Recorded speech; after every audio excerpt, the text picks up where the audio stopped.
Hello hello हामी चाहिँ यो गाउँबाट चाहिँ यो दौवली तर्फ आउँदै गर्दाखेरि बाटोमा यहाँनिर भएको धारापानी स्थित होटेलमा यो बिजुली पोल्न सिमालको बोटकोमा एकदमै धुलो भएर रोकेको छ। यतिखेर चाहिँ यो केटाहरू यहाँ यसरी बसिरहेको छ। सबैलाई धुलो छ है, अनुहार हेर्नुलाई यस्तो धुलोले एकदम खतमै बनायो धुलोले। ज्यानमा सबै धुलै छ होइन, सबैजनाको यो धुलो भएको अनुहार हेर्नु होला है एकचोटि। यहाँ धुलो सबैले हेर्नु त यहाँ यता धुलो होइन, यता अझै पनि पुरै धुलै छ। बाटोमा छ हामी यतिखेर केटाहरू रमाइलो गर्दैछ होइन। यतातिर सुनिल भाइ बाटोमा छौँ हामी है।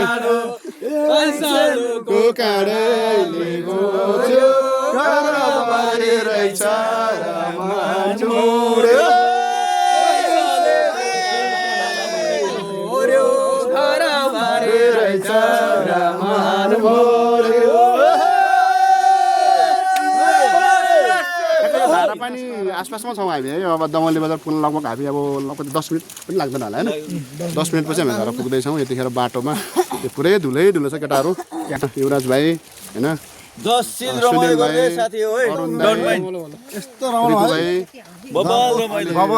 सोमभेना हामीलाई त अच्छा रमाइलो भएको छ। हामी जस्तै रमाइलो गर्नु होला। हामी मान्छे पनि यसरी रमाइलो गरेर यस्तै गरेर रमाइलो गर्नु।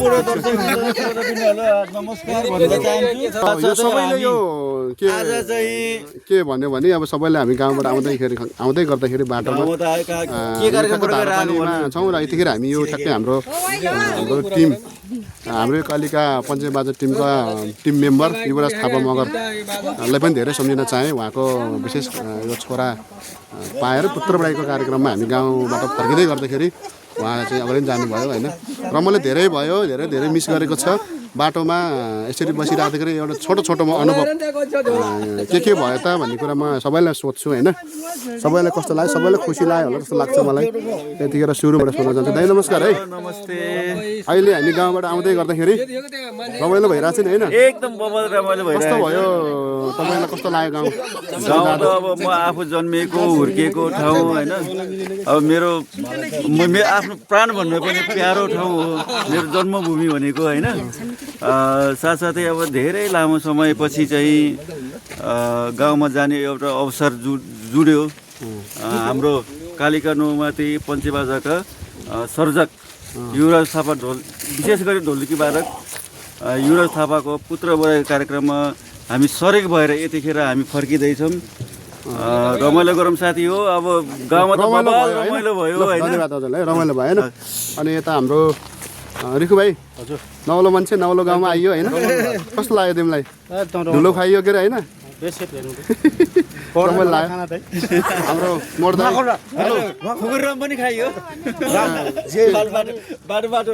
अनि यता हाम्रो म्याडमहरू यता चाहिँ हुनुहुन्छ। यता हरि भाइ नमस्कार। गाउँ पुगेर आयो, कस्तो लागेको छ? गाउँ गएर आउँदाखेरि महसुस कस्तो भइरहेछ? अब यस्तो हो, अब हामी गाउँ त गइयो। हजुर, अब यी हाम्रो पञ्चायत बाजाको ढल्की वादक युवराज थापाको चाहिँ पुत्र बडाइमा भनौँ गएर आइयो।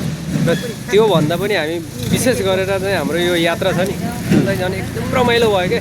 यति खुसी छौँ कि हामी एकदम स्मरणीय छ है हाम्रो यो यात्रा। हामी जिन्दगीभरि बिर्सिन्नौँ। यति कुरा छ। धुलो हेर्नुहोस् कस्तो धुलो उडिरहेको छ। धुलो चाहिँ अचम्मै धुलो छ।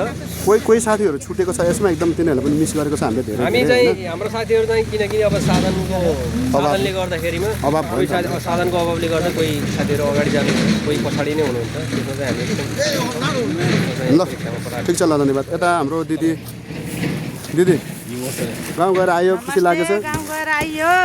मेरो जन्म ठाउँ पनि त्यो भन्दा अलि तल कुस्ले भन्ने ठाउँमा हो। जन्म घर पनि देखियो।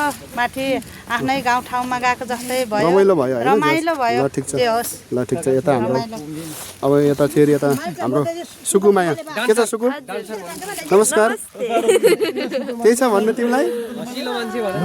एकदम रमाइलो भयो है। रमाइलो भयो। अनि यता हाम्रो दिदीबहिनीहरू पनि यता के खोज्दैछ। हेलो के हेर्दै हो? हेलो सुन्तला बेला गाउँ गएर आउँदै खुसी भयो होइन बाजा यता भित्र दुईजना बोकेको छ यसरी दुईवटा होइन ए सुन्तला पनि पायो हामीले गाउँमा आयो साथै हाम्रो युवराज भाइले पनि हामीलाई धेरै सहयोग गरेको छ युवराज भाइ धन्यवाद तिमीलाई पनि यहाँ धेरै हाम्रो टिममा साथ दिने मान्छे हो होइन केही छ र तिमीलाई गाउँमा कति कस्तो भयो एकदम बवाल छ ठिक छ मेन गरी चाहिँ दाइले चाहिँ सब्स्क्राइब गर्नु पर्यो लाइक कमेन्ट चाहिँ गर्नुपर्छ है ठिक छ सपोर्ट गर्नुपर्छ सपोर्ट गर्नु पऱ्यो भन्ने भाइको हो ठिक छ भाइलाई पनि धेरै धेरै धन्यवाद छ अनि ठ्याक्कै यहाँनिर बस्दै गर्दाखेरि मैले सम्झिन चाहेँ हाम्रो एकदम हाम्रो सक्रिय क्रियाशील सदस्यहरू दिलमाया दिदीलाई पनि सम्झिन चाहेँ मोनी दिदी अर्थात् मिरा दिदी पनि छुट्नुभयो उहाँ अगाडि जानुभयो त्यसपछि उर्मिसा बहिनीलाई पनि सम्झिन चाहेँ सावित्री बहिनीलाई पनि सम्झिन चाहेँ यतिखेर र हामी फेरि पुनः माघे सङ्क्रान्तिको माघको 1 गते फेरि हामी भेट हुने कुरो छ हाम्रो त्यो दिन र्याली पनि छ हाम्रो फेरि अझै छ निरन्तर हामी आउँदैछौँ सबैले साथ दिनु होला यसरी हामी यहाँ बाटोमा बस्दै गर्दाखेरि सुन्तला खाने कार्यक्रम पनि छ सबैले सुन्तला खाने ल सुन्तला गाडी आयो गाडी पनि आएको धुलो उडाउँदै त्यही गर्दै स्टेसन गाउँको बाटो